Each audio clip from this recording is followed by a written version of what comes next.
So next is descriptive research. Okay, descriptive research की बात करें तो अब डिस्क्रिप्टिव रिसर्च के ऊपर हम आते हैं।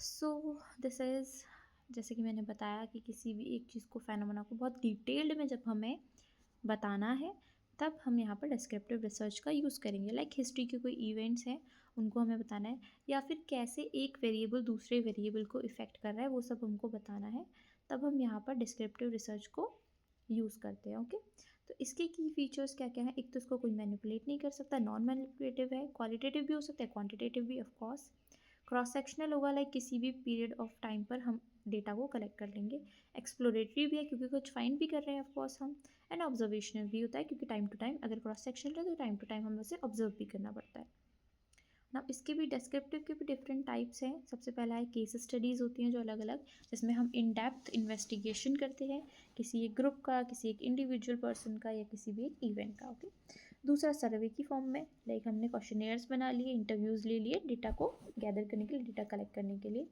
ऑब्जर्वेशनल स्टडीज़ भी हो सकती हैं कि हम किसी एक नेचुरल एनवायरनमेंट में हैं, हम किसी कॉलोनी में हैं, किसी एरिया में, किसी लोकेलिटी में हैं, एंड देन हम उनके बारे में ऑब्जर्व कर रहे हैं और फिर हमें पता लगा कि अच्छा यहाँ के लोग इस तरह से रहते हैं, ये वाले कल्चर्स फॉलो करते हैं, इनका ये कॉस्ट्यूम है, इस तरह से।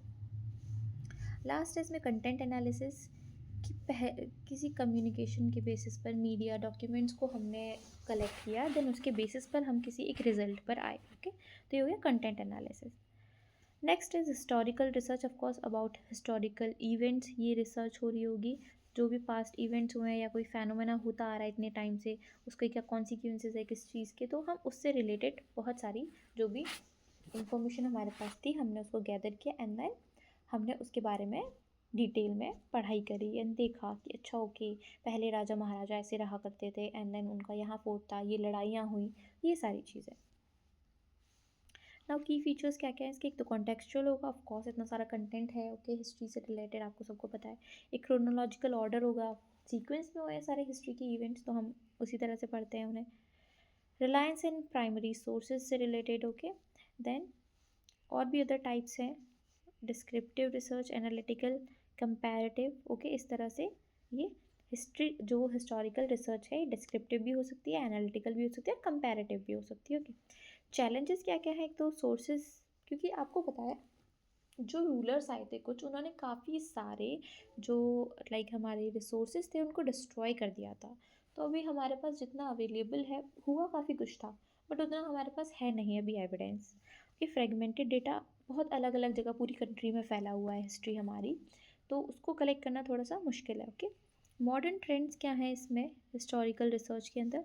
एक तो डिजिटल आर्कीव्स हमें मिल जाते हैं कि लाइक वेबसाइट्स बनी हुई हैं हिस्ट्री ऑफ इंडिया के ऊपर काफ़ी सारी। ओके, देन इंटरडिसिप्लिनरी अप्रोच, क्योंकि बहुत सारी हिस्ट्री अलग अलग चीज़ों से रिलेटेड है, साइंस से रिलेटेड भी है, ओके, एंड ये रूलर एंड ऑल इनसे भी रिलेटेड है, एंड इसके अलावा जो म्यूज़ियम रिलेटेड जो स्टोन कार्विंग वगैरह ये सब चीज़ें भी होती हैं, एंड कल्चर से रिलेटेड भी है हिस्ट्री काफ़ी। ओके, एंड पब्लिक हिस्ट्री इसके अलावा।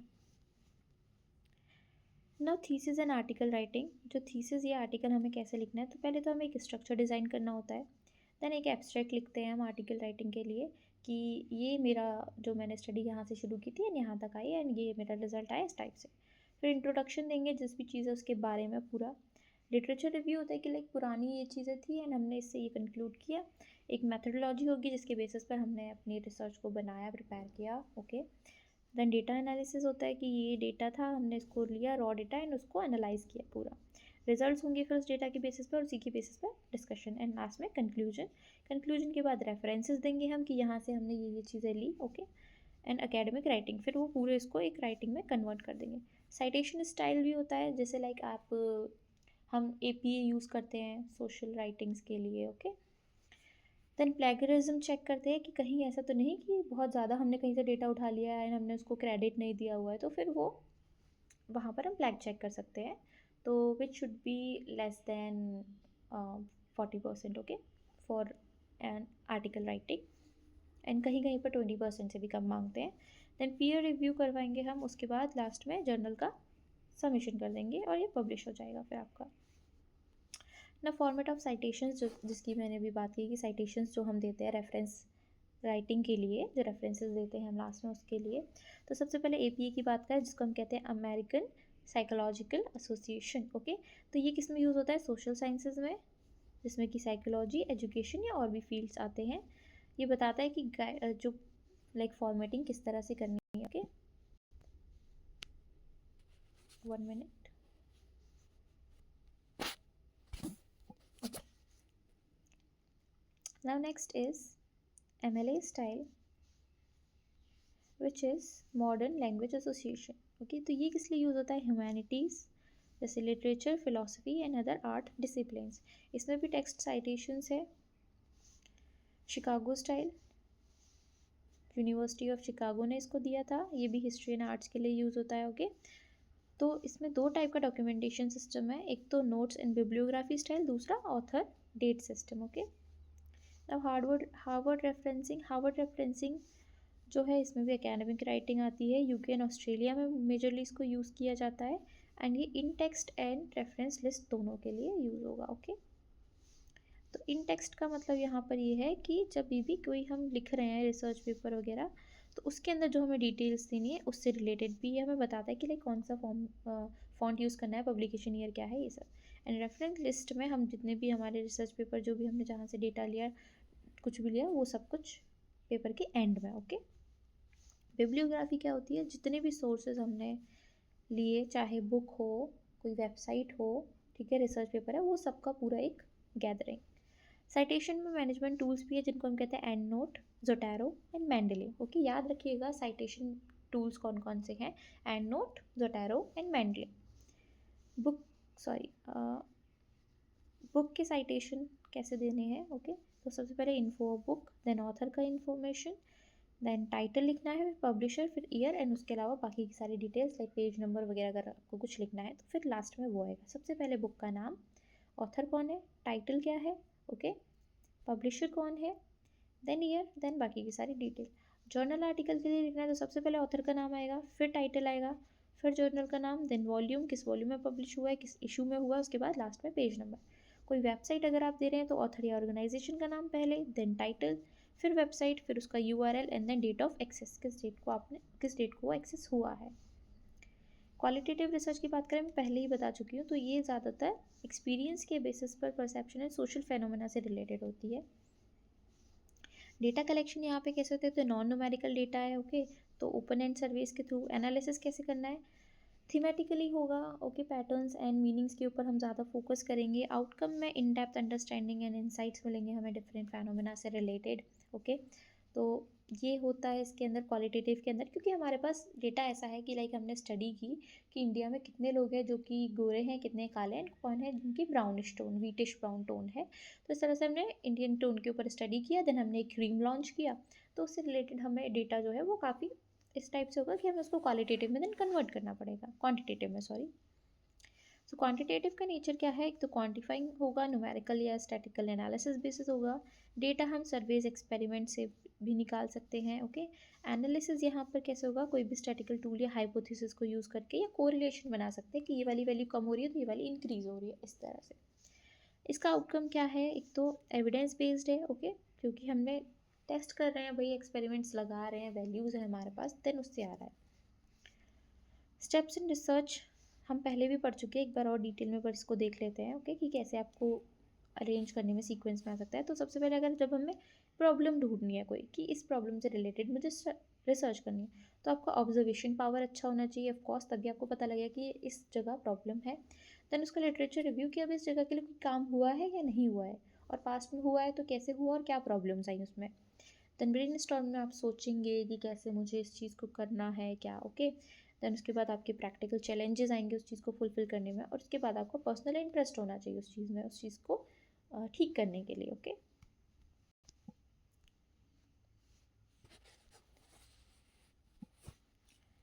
नेक्स्ट इज़ एक अच्छी रिसर्च के लिए क्या क्राइटेरियाज होने चाहिए? तो एक तो रेलिवेंट होनी चाहिए किसी प्रॉब्लम, मतलब लाइक ये नहीं कि आपने कोई भी रैंडम टॉपिक कर दिया, कोई प्रॉब्लम हो, कोई सोल्यूशन हो। ओके, फिजिबल होनी चाहिए ऑफकोर्स, एंड ओरिजिनल होनी चाहिए आपकी। ना वो रिव्यू ऑफ लिटरेचर कैसे करना है, लिटरेचर रिव्यू कैसे करेंगे? तो एक तो रेलिवेंट सोर्सेज पर जाना है आपको, जो रेलिवेंट पेपर्स हैं वगैरह है ना, उन पर जाना है। ये नहीं कि आपने कहीं से भी कुछ भी उठा लिया। देन उसके बाद इवेल्युएट करेंगे फिर उसको, ठीक है या नहीं, ये सोर्स ऑथेंटिक है या नहीं। ओके, फिर इन्फॉर्मेशन आप पूरी जो है आपको मिली उसको ऑर्गेनाइज कर देंगे एक अच्छे से वे में, अच्छे से फॉर्म में। फिर हाइपोथेसिस बनानी है आपको। हाइपोथेसिस बनाने के लिए सबसे पहले क्या करना होगा, प्रॉब्लम ढूंढिए, ठीक है। देन उसके लिए प्रिलिमिनरी रिसर्च करिए कि ये हाँ हम कर सकते हैं इस चीज़ के रिलेटेड। आप खुद अपने माइंड में एक चीज़ सोच लीजिए। अब उसको टेस्टेबल स्टेटमेंट में लाइए कि अगर हमने ये किया तो इससे ये चीज़ अफेक्ट हो जाएगी। ओके, फॉर एग्जांपल अगर मैंने टेम्परेचर और ज़्यादा बढ़ाया तो जो भी मैं ब्रेड कुक कर रही हूँ वो जल सकती है, वो स्टिक हो सकती है सरफेस के ऊपर। ओके, देन हमने वेरिएबल्स डिफाइन किए कि टेम्परेचर एंड टाइम मैनेज करना ज़रूरी है। देन हाइपोथेसिस को हमने डिज़ाइन किया। ओके, नाउ हाइपोथेसिस भी अलग अलग टाइप की है, नल एंड ऑल्टरनेटिव। नल का मतलब है कि वेरिएबल्स के बीच में कोई रिलेशनशिप नहीं है, एंड हाइपोथेसिस का ऑल्टरनेटिव का मतलब है जस्ट इसका उल्टा, कि जो वेरिएबल्स हमने लिए हैं उनके बीच में कुछ ना कुछ रिलेशन है। ओके, रिसर्च डिज़ाइन कैसे करेंगे आप, सबसे इंपॉर्टेंट है रिसर्च डिज़ाइनिंग के स्टेप्स। ओके, सबसे पहले आपको अपनी प्रॉब्लम पता होनी चाहिए, देन उसका एक कोई ऑब्जेक्टिव होना चाहिए कि यार ये प्रॉब्लम तो आ गई, बट हम क्यों कर रहे हैं, क्यों हमने ये इशू लिया। देन आप अपना रिसर्च डिज़ाइन बनाएंगे कि ऐसे ऐसे मुझे डेटा कलेक्ट करना है, ऐसे ऐसे सैम्पलिंग करनी है, एंड ऐसे उसको एक फॉर्म देना है, ये मेथड यूज़ करना है। Okay, population and sample decide करेंगे फिर अपनी रिसर्च प्रॉब्लम के अकॉर्डिंग कि हमें इन लोगों के बारे में रिसर्च करनी है एंड इस लोगों से सैम्पल लेना है। फिर डेटा कलेक्शन होगा, डेटा कलेक्शन मेथड्स के थ्रू। ओके, देन लास्ट में उस डेटा का एनालिसिस होगा। और डेटा आपको कैसे कलेक्ट करना है, डिजिटल टूल्स भी होते हैं, SPSS भी होता है, या फिर गूगल फॉर्म्स के थ्रू भी आप कर सकते हैं। फिर उस डेटा को एनालाइज कर सकते हैं। ओके, डिफरेंट सोर्सेज को यूज़ करके, ऑनलाइन काफ़ी सारे सॉफ्टवेयर्स होते हैं। देन उसके बाद रिजल्ट्स का एक रिपोर्ट बनाया आपने, फिर कंक्लूजन निकाला उसके बेसिस पर, रिसर्च वैलिडेट किया रिसर्च को, ओके हाँ ये अब हो गई, एंड हमारा एक कंक्लूजन निकल आया। फिर डेटा रिसर्च फाइंडिंग्स के बेसिस पर आपने पूरा डिस्कशन किया, डेटा को स्प्रेड किया, एंड लास्ट में उसको लिख दिया। ओके, पूरा प्रोसेस आपने बता दिया ना। जो मैंने ऊपर स्टाइल्स की बात की थी, अब मैं वो आपको बता देती हूँ। APA, तो APA में कैसे लिखते हैं, अगर कोई बुक की है तो जैसे मैंने ऑथर लिखा, उसका ईयर लिखा ब्रैकेट में, then title, okay, and last में किसने पब्लिश किया, तो लेट्स से पियर्सन्स ने उसको पब्लिश किया। फिर जर्नल की बात करें तो ऑथर का सरनेम एंड जो उसका फर्स्ट नेम है उसको हम उसका इनिशियल ही लिखते हैं, देन ईयर, इसके बाद जो भी टाइटल है, फिर journal, then volume and issue, and उसके बाद लास्ट में पेज नंबर। ओके, एंड उसके बाद अगर कोई DOI अगर आप दे सकते हैं तो DOI दे देंगे हम। वेब सोर्स है अगर इसके बाद, तो वेब सोर्स का जैसे कि मैंने अभी बताया था कहाँ से आपने लिया है, वो जिस साइट पर पब्लिश हुआ है, किस ईयर में हुआ है, एंड फिर उसका टाइटल आ जाएगा लास्ट में। ओके, यहाँ पर आप लिंक भी URL भी दे सकते हैं।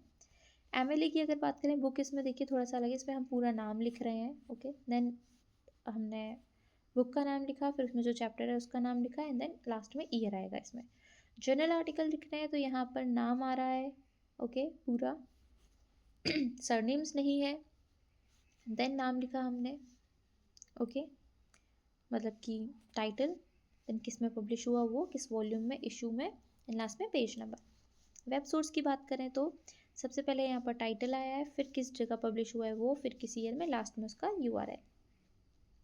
शिकागो स्टाइल में देखें तो फुट नोट में लिखते हैं हम नीचे ये सारी चीज़ें। ओके, पहले आपका ऑथर का नाम, देन टाइटल, देन कहाँ प्रेस हुआ, किस ईयर में हुआ, एंड किस पेज नंबर पर है।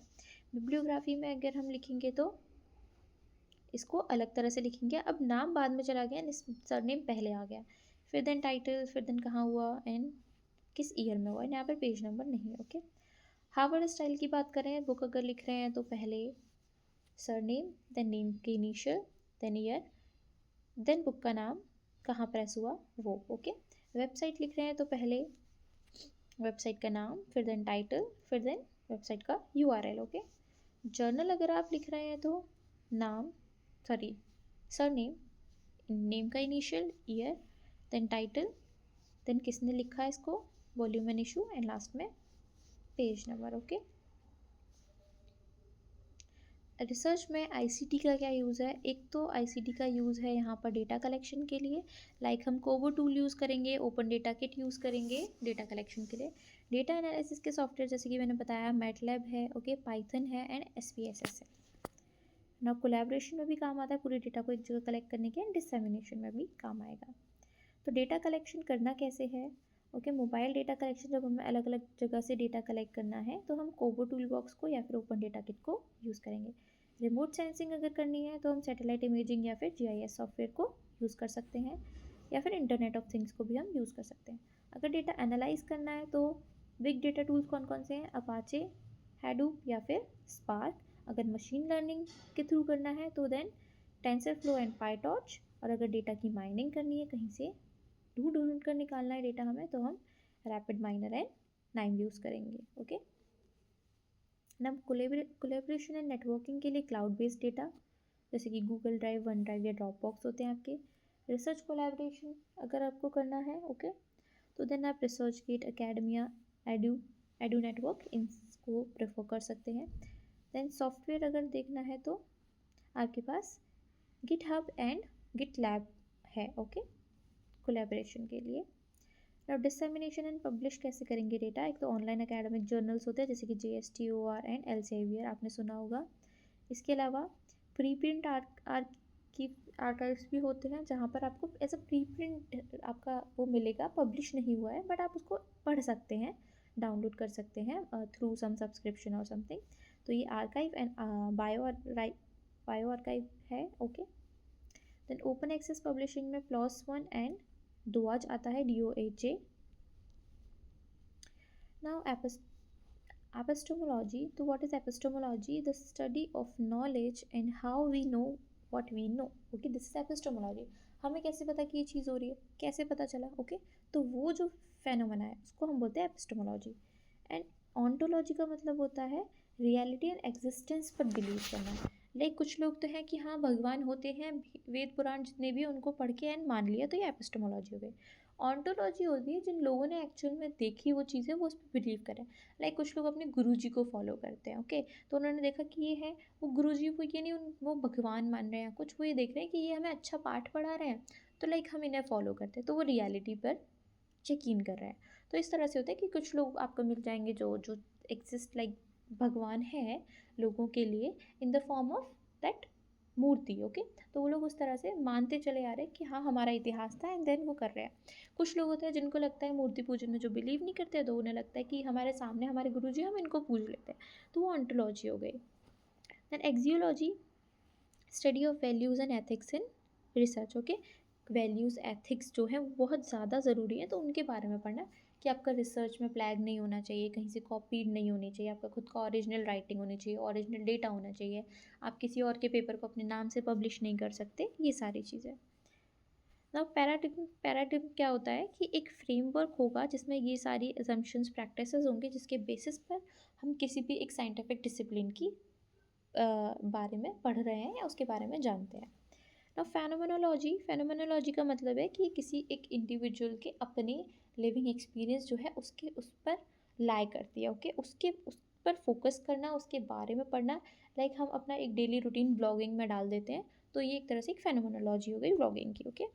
ना हर्मेन्यूटिक्स का मतलब है कि डिफरेंट डिफरेंट टेक्स्ट को, कम्युनिकेशन मेथड्स को, या कुछ भी हमने किसी चीज़ से क्या इंटरप्रेट किया, क्या कंक्लूजन निकाला, उस सब की स्टडी करना हर्मेन्यूटिक्स के अंदर आता है। दो टाइप हमने ऊपर इंडक्टिव आपने एक जगह कैरेक्टरिस्टिक्स में पढ़ा था, रिसर्च की कैरेक्टरिस्टिक्स में, तो दो टाइप से हम कंक्लूड कर सकते हैं, इंडक्टिव एंड डिडक्टिव। इंडक्टिव होता है स्पेसिफिक टू जनरल, लाइक आपको कोई स्पेसिफिक टर्म्स दिए, देन आपने उससे एक जनरल थ्योरी निकाली कि हाँ ये चीज़ें हो रही हैं तो ये ज़रूर इस थ्योरी के ऊपर हो रहा है।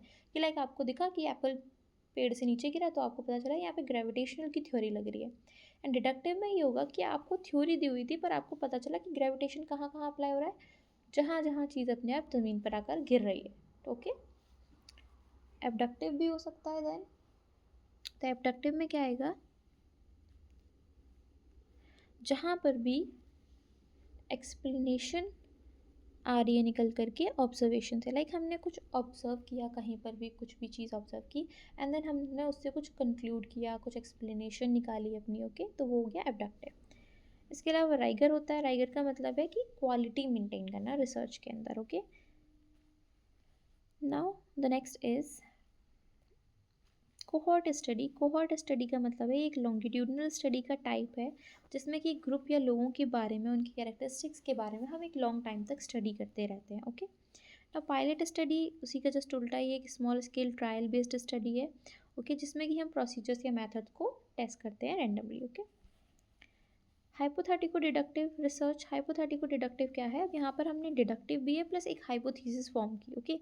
इसको हम HD मेथड या HD प्रोसीजर भी कहते हैं, जिसके अंदर जो भी डिफरेंट साइंटिफिक थ्योरीज हैं उसको हम उसके रिजल्ट्स, उसके जो भी ऑब्जर्वेशन है, एक्सपेरिमेंटेशन है, उसके बेसिस पर हम चेक करते हैं।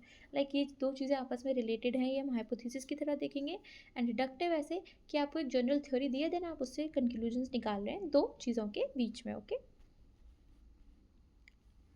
ना एम्पेरिको इंडक्टिव रिसर्च, जिसको हम पोस्ट पॉजिटिविज्म के अंदर पढ़ते हैं। तो कुछ भी एक्सपेरिमेंट, कोई भी डेटा हमको पहले ही मिल गया, हमने देख लिया, देन उससे हम एक थ्योरी निकालते हैं कि अच्छा ओके, इससे ये सारी चीज़ें हम कंक्लूड कर पाए। वेरिएबल्स, नाउ एक्सट्रेनियस वेरिएबल्स होते हैं, ओके, जिसको हम कहते हैं कन्फाउंड्स, जिसका मतलब ये है ये हमेशा कांस्टेंट रहेंगे, ठीक है, मतलब इनको कांस्टेंट रखना है हमें कन्फाउंड्स को, बट ये चेंज होते रहते हैं। एंड आर्टिफैक्ट्स होते हैं जिनको हम चेंज करना चाहते हैं बट ये कांस्टेंट रहते हैं, तो दोनों एक दूसरे के अपोजिट है। कन्फाउंड्स वो गए जिनको हमें कांस्टेंट रखना है बट ये चेंज हो जाते हैं, एंड आर्टिफैक्ट्स वो होते हैं जिनको हमें चेंज नहीं करना है बट वो कांस्टेंट रह जाते हैं, ओके। सैम्पलिंग, अब सैम्पलिंग की बात करें तो दो टाइप की है, probable and non probable, okay. Probability methods के थ्रू एंड नॉन प्रोबेबिलिटी के थ्रू। तो प्रोबेबिलिटी का मतलब ये होता है किसी चीज़ के होने की संभावना, किसी चीज़ के होने की संभावना कितनी है। तो ये सैम्पलिंग्स हैं डिफरेंट, जिसमें कि किसी रैंडम डेटा को चूज़ करने की जो संभावना है वो कितनी, ये हम पता लगाते हैं, ओके। तो प्रोबेबिलिटी सैम्पलिंग में सबसे पहले आता है सिंपल रैंडम सैम्पलिंग, मतलब डायरेक्टली आपका मन किया, आपने 10 लोग उठा लिए 100 लोगों में से, ओके। सिस्टमैटिक रैंडम सैम्पलिंग अब ये कि आपने क्या किया कि ये आपके पास 10-10 लोगों का ग्रुप था, आपने हर एक ग्रुप में से एक एक इंसान को उठा लिया। अब स्ट्रेटिफाइड रैंडम सैम्पलिंग का मतलब ये है कि अब आपके पास 100 लोग हैं, 10-10 लोगों का उसमें ग्रुप है और आपने हर 10वें इंसान को उठा लिया एक ग्रुप में से, तो ये स्ट्रेटिफाइड हो गया कि 10 लोगों में से 10th पर्सन आपने लिया, फिर देन अगेन 11 से 20 में आपने 20th पर्सन लिया, then 30th, then 40th, then 50th, इस तरह से आपने लिया। क्लस्टर रैंडम सैम्पलिंग, एक झुंड में से आपने, एक क्लस्टर में से, मतलब आपके पास पूरी इंडिया की पॉपुलेशन है, आपने, या आपके पास पूरी महाराष्ट्र की पॉपुलेशन है, आपने महाराष्ट्र में से एक एक सिंपल एक लोकेलिटी को उठा लिया ना, आपने दिखाया कि महाराष्ट्र ऐसा होता है। नहीं, आप एक लोकेलिटी से नहीं दिखा सकते, तो एक रैंडम सैम्पलिंग हो गई, ओके। ना नॉन प्रोबेबिलिटी में आता है सबसे पहले qualitative research. Of course qualitative में यही होगा ना कि आप रैंडमली नहीं चूज़ करते, आपको चाहिए कि इतने मेरे पास फेयर पीपल, इतने लॉन्ग हाइटेड पीपल होने चाहिए, ओके, इतने लंबे लोग होने चाहिए, इतने शॉर्ट लोग होने चाहिए, तो आप उन्हीं लोगों को लेंगे। तो ये रैंडमली नहीं है, ये आपने चूज़ किया ना। कन्वीनियंट, जिसको हम एक्सीडेंटली हैप्पैज़ार्ड भी बोलते हैं, तो आप अपनी कन्वीनियंस के अकॉर्डिंग सैम्पलिंग कर लोगे कि मेरे पास, मेरे घर के पास में यही एरिया है तो मैं सबसे इसी के बारे में रिसर्च कर लेता हूँ ना। क्वार्टा एंड डायमेंशनल सैम्पलिंग, कोई भी एक आपको जो भी लाइक एक कोटा की फॉर्म में आपको दिख गया कि ये लोग हैं, लाइक PH हैं, तो हमने उनको ले लिया। स्नोबॉल सैम्पलिंग हो गया, जैसे आपने देखा है ना लोग ड्रग डीलिंग करते हैं, तो वो धीरे धीरे करके एक चेन खुलती जाती है कि इसने इससे लिया, इसने इससे लिया ड्रग्स, इसने इससे, इस तरह से पूरे ड्रग्स की तस्करी चल रही है। तो स्नोबॉल होता है ना, स्नो धीरे धीरे माउंटेन से नीचे गिरती जाती है एंड वो रोल हो के एक बड़ा फिर बॉल फॉर्म कर लेते हैं, तो उसी तरह से एक चेन फॉर्म करते चले जाते हैं, जैसे ही हमें एक एविडेंस मिलता है। पर्पसिव सैम्पलिंग या जजमेंटल भी जिसको बोलते हैं कि अपने अकॉर्डिंग सैंपल ले लिए, मुझे तो इस इंसान के साथ काम करना है तो मैं इसको ले लूँगा, वो उस तरह से कि लाइक आपको लगा कि ये मेरे लिए फिट है तो आपने उसको ले लिया। तो this is judgmental and purposive sampling. तो सैम्पलिंग में दो टाइप के एरर्स हैं, जैसे हम हाइपोथेसिस बनाते हैं तो H1 और H0 दो टाइप से एरर है। H1 का मतलब ये है जिसको हम रिसर्च हाइपोथेसिस भी बोलते हैं, ओके, जो कि रिलेशन दिखाती है। एंड एच नॉट हो गया नल हाइपोथेसिस, ओके, जो कि कोई रिलेशनशिप नहीं शो करती। नल एंड ऑल्टरनेटिव आपने दोनों पढ़े हुए हैं, तो वही है ये यहाँ पर। तो इनमें एरर्स होते हैं। टाइप 1 एरर में क्या होता है कि जो ऑल्टरनेटिव हाइपोथेसिस, जिसको हम अल्फ़ा एरर भी कहते हैं, ओके, और फॉल्स पॉजिटिव भी कहते हैं, इसका मतलब ये है कि जो हमारी नल हाइपोथेसिस थी उसको हमने रिजेक्ट कर दिया जबकि वो सही थी। एंड टाइप 2 को, जिसको हम बीटा एरर या फॉल्स नेगेटिव कहते हैं, इसका मतलब ये है कि नल हाइपोथेसिस को हमने एक्सेप्ट कर लिया जबकि वो गलत थी, ओके। टाइप 1 एरर में हमने उसको रिजेक्ट कर दिया जबकि वो सही थी, एंड टाइप 2 में हमने उसको एक्सेप्ट कर लिया जबकि वो गलत थी, okay. Now research abbreviations, just a second, okay. Now research abbreviations, जैसे कि हम ए प्रायोरी यूज़ करते हैं, जो कि एक लैटिन फ्रेज है, इसका मीन्स है व्हाट कम्स फर्स्ट, ओके। तो एक्सेप्टिंग, नॉलेज को एक्सेप्ट करने के लिए हम जनरली यहाँ पर यूज़ करते हैं कि जो पहले आया उसको हमने एक्सेप्ट कर लिया। नाउ सी एफ, ये है कॉन्फर का मतलब, जिसका मतलब होता है टू कंपेयर। जब दो चीज़ों को हम कंपेयर करते हैं तो हम सी एफ यूज़ करते हैं। इसको हम फुटनोट या एंड नोट्स में यूज़ करते हैं। नाउ सब टेक्स्ट, इसका मतलब होता है कि टेक्स्ट जो है वो यहाँ पर स्टेट किया गया है, लिखा हुआ है, ओके। तो मैसेज बीनीथ अ मैसेज, एक मैसेज दिया हमने, उसके नीचे भी एक मैसेज दिया कि ये एक मैसेज यहाँ से लिया गया है। एट ऑल, एट ऑल मतलब एटेलिया, जो कि जब हम दो या दो से ज़्यादा कहीं पर ऑथर्स हैं तो वहाँ पर हम एक ऑथर का नाम लिखते हैं, देन एट लिख देते हैं। एफ एन लगता है आपके फुटनोट के लिए। इबिड होता है कि ये वाली जो चीज़ है वो यहाँ पर दे दी गई है, साइटेशंस में है प्रेजेंट, इस तरह से हम दे देते हैं कि लाइक ये पहले साइट में हमने दे दी हुई है। एंड होता है जो साइटेड सोर्स है वो पहले आ चुका है सेम काम में, तो हम उसको इसलिए एंड लिख देते हैं। वाइड का मतलब है कि पार्टिकुलर एक स्पेसिफिक या एक उससे ज़्यादा, लाइक उससे ज़्यादा हमें इन्फॉर्मेशन मिल रही है किसी एक पार्टिकुलर सोर्स से, हमने बहुत सारा डेटा लिया है, देन वहाँ पर हम इसको लगा देते हैं, okay. So this is all. I hope मैंने रिसर्च का सारा सब कुछ कवर कर दिया है। अगर आपको लगे कि कुछ इसमें कवर नहीं हुआ है तो आप देन मुझे कमेंट में सजेशंस की फॉर्म में डाल सकते हैं। मैं एक कंबाइंड लेक्चर में जिस जिस यूनिट में जो जो टॉपिक रह जाएगा उसको पूरे को फिर वहाँ पर कवर कर दूँगी आपके लिए, okay. Thank you so much, this is all for today.